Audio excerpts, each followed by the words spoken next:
This story is titled, My Fiancé Tore Up My Passport to Force Me to Spend Time with Her, so I Dumped Her Immediately. Hey everyone! Before we jump into today's video, I need your help. We've noticed the channel is losing some traction, and subscribing is one of the best ways you can support us. It's quick, free, and it helps us keep bringing you awesome content. Your support means the world. Let's keep this channel growing together. Thanks so much. Now let's start the video.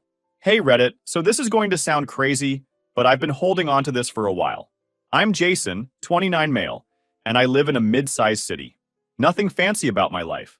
I've got a solid administrative job, a decent apartment, and until recently, I was engaged to someone I thought was my forever person. Turns out I was catastrophically wrong.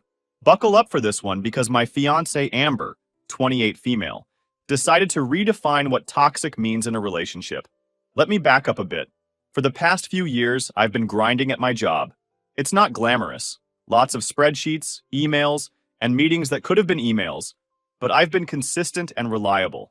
Finally, that hard work paid off, and my boss tapped me for a series of international business trips. These weren't just little trips for sightseeing or corporate dinners. They were game changers. Networking events, meetings with high-profile clients, and real opportunities to boost my career.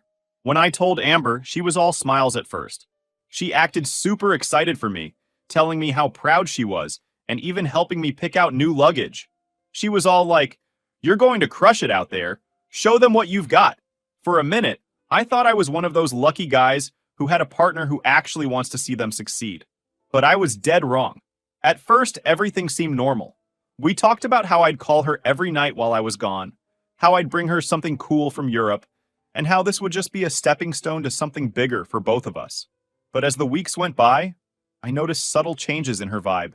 For starters, anytime I mentioned the trip, her face would twitch. Not like a full-on frown, but this barely there grimace, like she was trying to hold it together but couldn't quite pull it off. Then she started making weird comments like, "Do you really need to go on this trip? Isn't there another way to impress your boss?" Or, "I feel like this company is taking advantage of you." I brushed it off as her just being bummed about me leaving for a few weeks. I figured she'd get over it, but then she started dialing it up. One day, while I was double-checking my itinerary, she let out this huge sigh and said, "You know, I just feel like you're prioritizing work over us lately." That threw me off because we've always been good about balancing things. I reminded her that the trip was temporary and that it wasn't like I was packing up and moving to another country permanently. She just shrugged and gave me this tight smile that screamed, "I'm not okay, but I'm not going to tell you why." Now, Amber is, how do I put this nicely? She's the kind of person who thrives on being the center of attention. Whether it's her birthday, a random Tuesday, or the anniversary of the day she found her favorite lipstick shade, she needs everything to be about her. Don't get me wrong. I'm all for spoiling my partner and making them feel special. But Amber takes it to a level that could make a narcissist blush.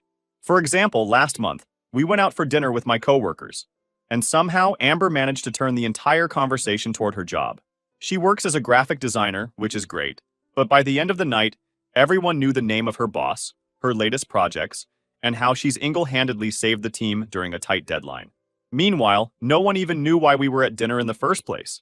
It was to celebrate a milestone I hit at work. But hey, who needs recognition when you have Amber? Anyway, as the trip got closer, her comments became less passive-aggressive and more, I don't know, openly bitter. She started saying things like, "I bet you're going to have so much fun without me." And, "What if something happens while you're gone? Who's going to be here for me?" At one point, I jokingly said, "I'll bring you back some chocolate to make up for it." And she just gave me this look. You know, the kind that makes you wonder if you accidentally insulted someone's entire lineage. One night, we were watching a movie, and I made the mistake of mentioning my itinerary. I thought she'd be interested. It had cool details like networking dinners and visits to major offices. Instead, she turned to me and said, "So you're just going to leave me here alone for 3 weeks and expect me to be okay with it?" "Amber," I said, trying to keep my tone light, "it's not like I'm going on vacation. This is for work. It's important." "Important for you," she shot back. "But what about us? Don't we matter?" At this point, I was starting to get frustrated. I'm not the kind of guy who thinks relationships should be all sunshine and rainbows 24/7, but this was getting ridiculous. Every time I tried to talk to her about the trip, it turned into some emotional guilt trip about how I was abandoning her. Then came the big red flag. One evening, while I was organizing my travel documents at my desk, Amber walked in and leaned against the doorframe. You really don't have to go, you know, she said. What are you talking about? I asked without looking up. I'm just saying, she continued. Maybe it's not as big of a deal as you're making it out to be. What's the worst that could happen if you stayed? You could miss the flight, and we could spend some time together instead. I paused, my pen hovering over a sticky note. Amber, I have to go, it's my job. Yeah, but your job isn't your whole life, she muttered, before walking away in a huff. I sat there for a minute, staring at my papers and trying to process what had just happened. Was she seriously suggesting I ditch this massive opportunity just to hang out at home? Who even thinks like that? But here's the thing. Amber wasn't done. She started making little digs whenever she could, like she would be laughing and saying, "Don't forget your passport. Wouldn't want you to miss your flight." Or, "What if the universe is trying to tell you something and you're ignoring it?" At this point, I wasn't just annoyed. I was starting to get genuinely uneasy. That brings us to the night before my flight.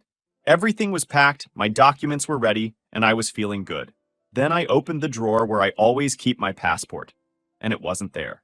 I stood there frozen for a moment, staring at the empty drawer like my passport would magically appear if I just focused hard enough. But it was gone. That awful sinking feeling hit me like a truck. This wasn't some misplaced sock or the TV remote.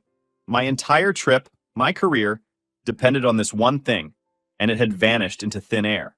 I yanked the drawer out completely, flipping it over to check underneath. Still nothing. My hands were already shaking as I tore through the rest of the desk, shoving papers, notebooks, and random junk aside. No sign of it. Jason, what's going on? Amber's voice drifted in from the doorway. I glanced up, and there she was, leaning casually against the doorframe, her damp hair wrapped in a towel, like this was just another regular night. My passport's gone, I said, my voice strained as I opened another drawer, half expecting it to magically appear. She tilted her head and frowned. Gone? That's weird. Are you sure you didn't put it somewhere else? Amber, I said, exasperated. It's always in this drawer. Always. She stepped into the room, her brow furrowing like she was trying to figure out how a grown man could lose something so important. Well, maybe you moved it without thinking, she offered, pulling open the top drawer of the nightstand and glancing inside. I didn't move it, I snapped, my frustration spilling over. I'm not careless about this stuff. It's always in the same place. Okay, she said quickly, holding up her hands. Let's not panic. We'll find it. I appreciated the gesture. Sort of, but the way she was poking around, half-heartedly flipping through the pile of clothes on a chair, was driving me insane. I could already feel my head pounding. This wasn't the time for casual searching. I've already checked there, I said, pointing at the spot she was looking. Well, you never know, she said with a shrug, barely glancing up. I turned away, muttering under my breath, and ripped open the closet door. If I didn't keep moving, I was going to lose it. My brain was running a mile a minute, trying to figure out where the hell it could have gone. I'd just seen it 2 nights ago, when I was double-checking my travel documents. I remembered holding it in my hand, flipping it open, and putting it right back in the drawer. So where was it now? We tore apart the room, or at least I did. Amber floated around like she was on a scavenger hunt for something she didn't care about. She'd open a drawer, glance inside, and move on without even digging through it. You're sure it's not at the office? She asked suddenly, leaning against the dresser. Why would it be at the office? I shot back, pulling out another stack of paperwork from a box under the bed. Maybe you brought it there to show someone or something, she said. I didn't even dignify that with a response. My frustration was bubbling over, and the more I watched her half-hearted search efforts, the angrier I got. I needed her to care about this as much as I did, but instead, it felt like she was just going through the motions. Have you checked the kitchen? She suggested. The kitchen, I repeated, my voice dripping with sarcasm. Why would I keep my passport in the kitchen? I don't know, she snapped back. I'm just trying to help. It felt like we were going in circles. I was turning the apartment inside out, cushions off the couch, drawers emptied onto the floor, even rummaging through the laundry hamper for some insane reason. Every passing second felt heavier, like time was physically pressing down on me. Jason, calm down, Amber said, her voice softer now. We'll find it. I don't need to calm down, I said, practically growling as I moved to another corner of the room. I need my damn passport. She sighed dramatically, and I could feel her watching me, probably wondering if I was losing my mind. Maybe I was. But who wouldn't be? My flight was in less than 10 hours, and my ticket to a better future was nowhere to be found. Maybe you're not supposed to go, she said suddenly, her tone almost wistful. I looked up from where I was crouched, narrowing my eyes at her. What? I'm just saying, she continued, shrugging like it was no big deal. Maybe this is the universe's way of telling you to stay. Like, maybe something bad could happen if you leave. Or maybe you're just supposed to focus on what really matters, you know? Like us. I stared at her, trying to process what I'd just heard. Amber, you're telling me the universe wants me to miss this trip? The trip that could define my career? Really? She shrugged again, avoiding my gaze. I'm just trying to help you see the bigger picture, that's all. I shook my head, biting back the urge to say something I'd regret. Instead, I turned back to my frantic search. As I was digging through a box of random electronics cables, something clicked in my mind after I processed what she said lastly. A memory, fleeting but vivid. 2 nights ago, I'd been sitting at this very desk, organizing my documents. Amber had walked in, leaning against the doorway just like she had earlier, and started talking about how much she was going to miss me. I remembered her tone. It wasn't just sad. It was sharp, almost annoyed. I'd brushed it off at the time, but now it was glaringly obvious. She'd lingered there for a minute, watching me, before storming off in a huff when I didn't give her my full attention. My stomach dropped. Amber was still standing there, scrolling through her phone now like she'd already given up on the search. My eyes drifted to her bag sitting on the floor by the couch. Her bag, the one she always carried around. I stood up slowly, my heart pounding in my chest. My rational brain was screaming at me to stop, to not even think what I was thinking. But my gut? My gut was already 100% convinced. Amber, I said, my voice tight. Where's your bag? She looked up, confused. What? Your bag, I repeated, already walking toward it. She frowned, stepping in front of me. Why do you need my bag? What are you doing? Just let me check something, I said, my tone sharper than I intended. Her expression shifted to something between defensive and insulted. Are you serious right now? You think I have your passport? Her tone, her body language. It was all wrong. I wasn't buying it. I don't know what to think, I said, my voice louder now. But I'm checking anyway. She stepped aside, her face hardening, and I grabbed the bag. My hands trembled as I unzipped the main pocket. Nothing but tissues, her wallet, and some random junk. Then I felt it, a hidden compartment inside. My fingers brushed against something flat and firm, inside the hidden pocket of her bag. My heart skipped a beat as I slowly pulled it out. The sight of my passport, the navy blue cover with the gold insignia, made my stomach twist. Relief was fleeting. It was immediately replaced by anger and disbelief. She had taken it. I stood there for a moment, gripping the passport tightly, my mind racing. I couldn't fathom why she would do this. Amber was still standing a few feet away, her eyes widening as she noticed what I was holding. The color drained from her face, and she froze like a deer in headlights. Amber, I said, my voice low, though every fiber of my being was boiling over. What the hell is this doing in your bag? She didn't answer immediately, her mouth opening and closing as if searching for an excuse. I don't know how that got there, she finally stammered, taking a step back, her hands trembling slightly. I held the passport up for emphasis. You don't know? It magically appeared in your bag, in a hidden pocket, and you have no idea how it got there? Her face hardened suddenly, and she crossed her arms. Maybe you put it there by mistake, she said defensively, betraying her attempt at confidence. I couldn't believe what I was hearing. My mind was spinning, trying to process the absurdity of her response. Amber, cut me some slack, I said, stepping closer, the anger in my voice unmistakable. You hid my passport. Just admit it. Her eyes darted to the floor, then back to me. She was cornered, and she knew it. Okay, fine, she snapped.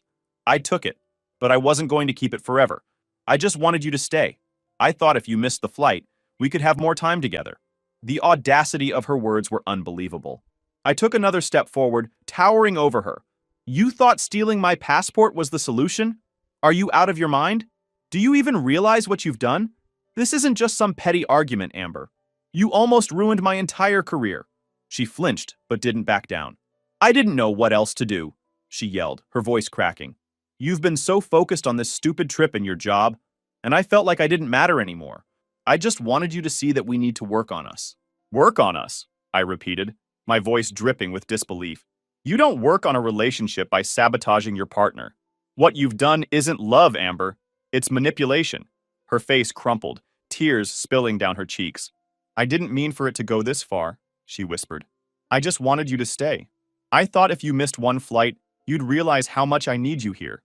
My jaw tightened as I stared at her, the weight of her actions sinking in. There was no coming back from this. I couldn't even look at her without feeling a mix of anger and disgust. You've crossed a line I can't forgive, I said, my voice cold. We're done. This relationship is over. Her eyes widened, and for a moment, she looked like she couldn't comprehend what I'd just said. You don't mean that, she said, her voice shaking. You're just upset. You'll calm down and we'll figure this out. I didn't mean to hurt you. I've never been more serious, I said firmly. We're finished. Pack your things and get out. Her expression twisted into something wild, desperation mixed with fury. You're not leaving me, she screamed, lunging forward. Then within seconds, she snatched the passport out of my hand before I could stop her. For a second, I was frozen, watching her grip the passport with both hands. Then, with a sickening tear, she ripped it in half like a jerk. What are you doing, Amber? I roared, stepping forward and grabbing her wrist before she could do anything else. My hand clamped down hard enough to stop her. What the hell is wrong with you? She struggled against my grip, her free hand flailing as she tried to pull away. Let me go. Not until you understand what you've done, I growled, my voice low and dangerous. You just destroyed my passport. Do you even realize the gravity of that? You didn't just cross the line, Amber. You obliterated it. Her sobs grew louder, her body going limp in my grasp. I let go of her wrist and stepped back, my hands shaking as I tried to rein in my temper. The pieces of my passport lay on the floor between us, a stark reminder of her betrayal. Get the hell out of here, I said finally, my voice cold and steady. I don't want to see you here when I get back. Get your things and get out. She sank to the floor, her sobs racking her body. Jason, please, she begged. I didn't mean for it to go this far. I was just scared. I thought you'd leave and never come back. I was going to come back, I said, my voice sharp. But now? Now there's nothing left to come back to. You did this, Amber, not me. You need to take responsibility for your actions.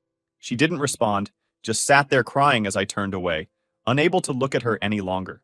My chest felt tight, my anger simmering just below the surface as I tried to think through my next steps. The passport was completely ruined. There was no salvaging it, but I couldn't afford to let her sabotage my future.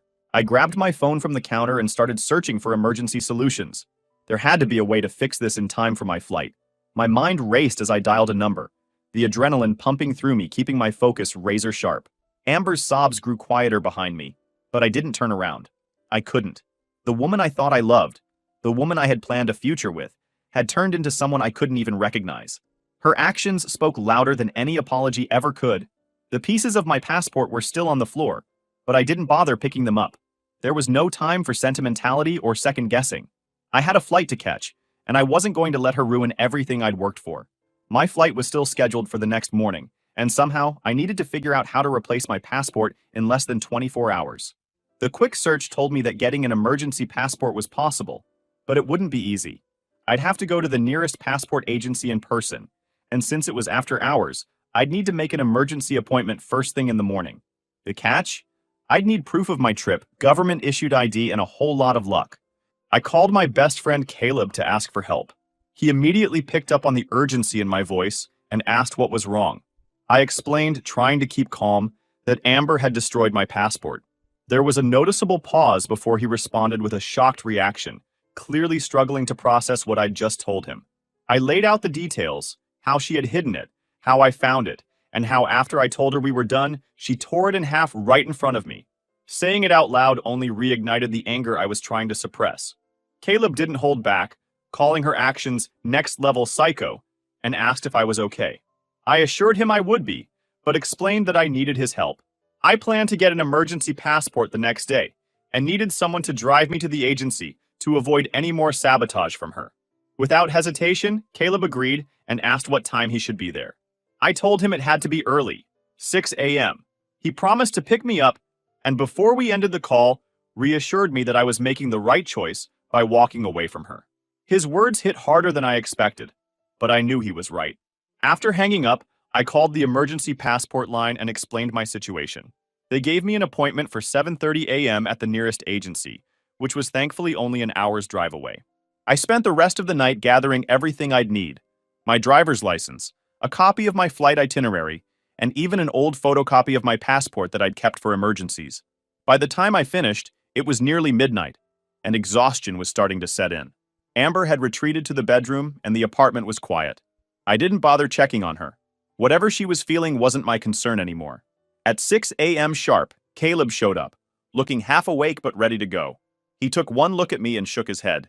"Man, you look like you've been through hell." "I have," I said simply, climbing into his car. The drive to the passport agency was quiet, save for Caleb occasionally muttering about how insane Amber's actions were. I mean, I knew she was a bit intense, but this is next level, he said at one point, shaking his head. "She knew exactly what she was doing," I said, staring out the window. "And I can't believe I didn't see it sooner." "Well, now you know," Caleb said, "and now you can move on." When we arrived at the agency, I joined a line of other people who looked just as stressed as I felt. The process was surprisingly efficient. The staff didn't ask too many questions about why my passport was destroyed, though I could see a flicker of sympathy in one woman's eyes when I handed her the ripped pieces. The waiting was the worst part. Every minute felt like an hour, and my stomach churned with a mix of nerves and frustration. This entire mess had been avoidable, and yet here I was, fighting to fix something Amber had destroyed. 2 hours later, they called my name. I nearly sprinted to the counter, where they handed me a brand new passport. Relief washed over me as I clutched it tightly. Somehow, I'd pulled it off. On the drive back, I called my boss to update him. I kept the explanation short, just that there had been an issue with my passport, but that I'd resolved it. He seemed satisfied and reminded me to make sure I didn't miss the flight. Back at my apartment, Amber was gone. Her things were still scattered around, but she wasn't there. I didn't care where she'd gone, as long as she stayed out of my way. I packed the rest of my things quickly, making sure I had everything I needed. My phone buzzed with a message from Amber. It was an apology, half-hearted, filled with excuses about how she hadn't meant for things to escalate. I didn't reply. I deleted the message and moved on. By the time I finished packing, the cab was outside. I grabbed my bags and took one last look around the apartment. It felt empty, but not in a bad way.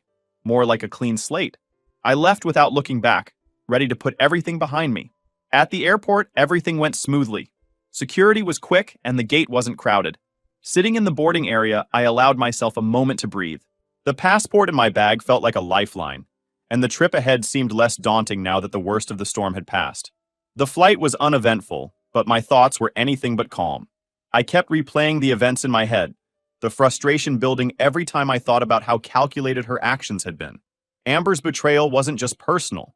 It had been deliberate and destructive. It was clear that I needed to address this beyond simply walking away. Once I landed and got through the first day of meetings, I took a moment to reassess. The trip was off to a strong start, and my boss seemed impressed. But I couldn't let the chaos Amber had caused linger in the background. During some downtime, I contacted a lawyer Caleb had recommended. I laid out everything: the stolen passport, the damage, and how it had almost cost me my career. The lawyer confirmed my suspicions. Amber's actions weren't just manipulative, they were legally questionable. Destroying the passport and interfering with my ability to travel could be considered serious offenses. The advice was clear: document everything and prepare to take legal action. As I pushed forward with the trip, I tried to focus on the work at hand. The meetings were intense, and the networking opportunities were exactly what I'd hoped for. But even as I put on a professional front, the storm back home was brewing. Amber had a decent following on TikTok, a few 100,000 people who loved her quirky, bubbly content. It wasn't unusual for her to overshare about her life, but now she had turned her platform into a weapon. While I was halfway across the world trying to salvage my career, Amber was posting videos painting herself as the victim. Her tearful videos were strategically vague, but the message was clear.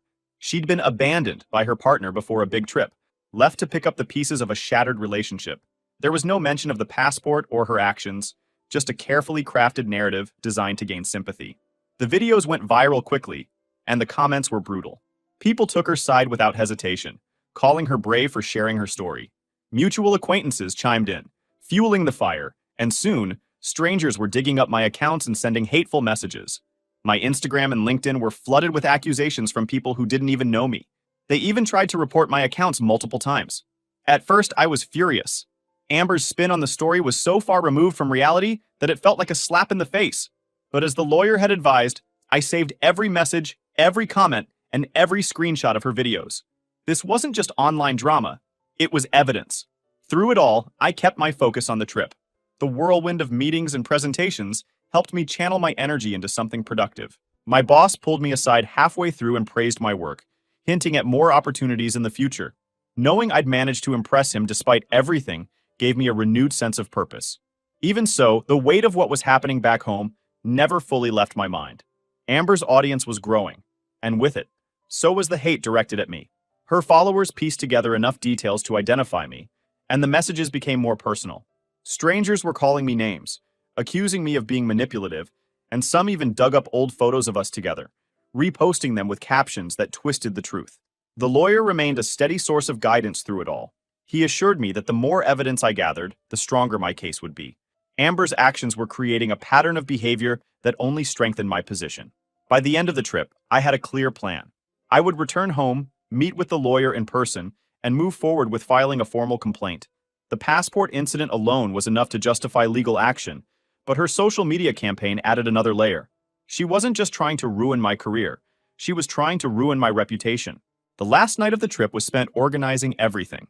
I had screenshots of her videos, copies of the hateful messages, and a detailed timeline of events. The anger I'd felt earlier had transformed into resolve. Amber might have thought she could control the narrative, but the truth was on my side. The trip had been a success, but the fallout from Amber's actions wasn't over. Her attempts to spin the story in her favor had only strengthened my determination to hold her accountable. Landing back home felt like a fresh start, even though I knew the storm was far from over. I had meetings lined up with my lawyer to finalize the case against Amber, and there were still loose ends to tie up, like the lease and my belongings at the apartment. But despite the weight of everything, I felt a sense of control. The lawyer moved quickly, filing complaints against Amber for destruction of property and interference with my travel. The evidence we'd gathered, the torn passport, screenshots of her messages, and even the TikToks she had posted, painted a clear picture of her actions. She had crossed the line in more ways than one, and now there were consequences. She was formally served, and while I didn't attend the proceedings directly, my lawyer kept me updated. The court ordered her to pay for the replacement passport, the added travel expenses I incurred, and a small penalty for property destruction. Amber's social media campaign, which had initially gained her sympathy, began to unravel. As details of the case surfaced, her followers started questioning her version of events. People dug deeper, and some discovered my professional reputation and the fact that I had kept quiet publicly while handling things legally. The narrative started shifting, and cracks began to form in the pedestal she had built for herself. Her TikTok account, once a hub of quirky, feel-good content, became a battleground. Comments flooded in, accusing her of lying and exaggerating the truth. She tried to post another tearful video, claiming she was being unfairly targeted. But by then, people weren't buying it. The backlash was swift. Brands she had worked with distanced themselves, and her follower count started to drop. Through mutual acquaintances, I learned that Amber was struggling. The apartment she stayed in after I kicked her out was too expensive for her to afford on her own. She moved back in with her parents shortly after, and word spread that her once glamorous social media presence was becoming increasingly bitter and erratic. Meanwhile, my life had moved on. Work was thriving, and the success of the trip had positioned me for new opportunities. My boss praised my professionalism and hinted at even bigger projects in the pipeline. For the legal action against Amber, I let the lawyer handle the details, but knowing it was moving forward gave me peace of mind. Occasionally, I'd hear from friends about the latest drama Amber was stirring online. She had tried to spin a new narrative, claiming she was bullied off the internet, but by then, the damage to her reputation was done. She had alienated too many people, and her attempts to rebuild her following flopped. I stayed focused, keeping my head down and avoiding anything that would drag me back into her orbit. But Amber wasn't ready to let go. The other evening, after a particularly long day at work, I arrived home to find her sitting on the steps outside my new apartment building. She looked different, tired, disheveled, and far from the confident person she used to present herself as. She was holding something in her hand, and as I got closer, I realized it was the engagement ring. "Jason," she said softly, standing up as I approached. I didn't say anything at first, just stared at her. "I just want to talk," she said, her voice trembling. "Please." I crossed my arms, keeping my distance. "There's nothing to talk about, Amber. You made your choices." Tears welled up in her eyes, and she held out the ring like it was some kind of peace offering. "I messed up. I know I did. But I love you. I'll do anything to fix this." Her words felt empty, like an echo of the same excuses and justifications she'd given before. She wasn't here out of love. She was here because she had nothing left. I'm not interested, I said firmly. Take the ring. Sell it and go into therapy. I don't care. But don't come back here again. Her face crumpled, and for a moment, it looked like she might argue. But something in my expression must have told her I wasn't going to bend, because she stepped back, clutching the ring tightly. I'm sorry, she whispered, barely audible. I didn't respond. I turned and walked past her, unlocking the door to my building and stepping inside without looking back. Amber never came back after that. Whatever lingering hope she had of reconciliation was gone, and I felt nothing but relief. But you know what? The experience taught me more than I ever wanted to learn about trust and manipulation. Amber loved me, but she became obsessed to the level she turned into a psychopath. But in the end, all she had done was reveal her true self. I'd walked away stronger, with a clearer sense of who I was and what I deserved. And her? She was just a memory now, one I was glad to leave behind.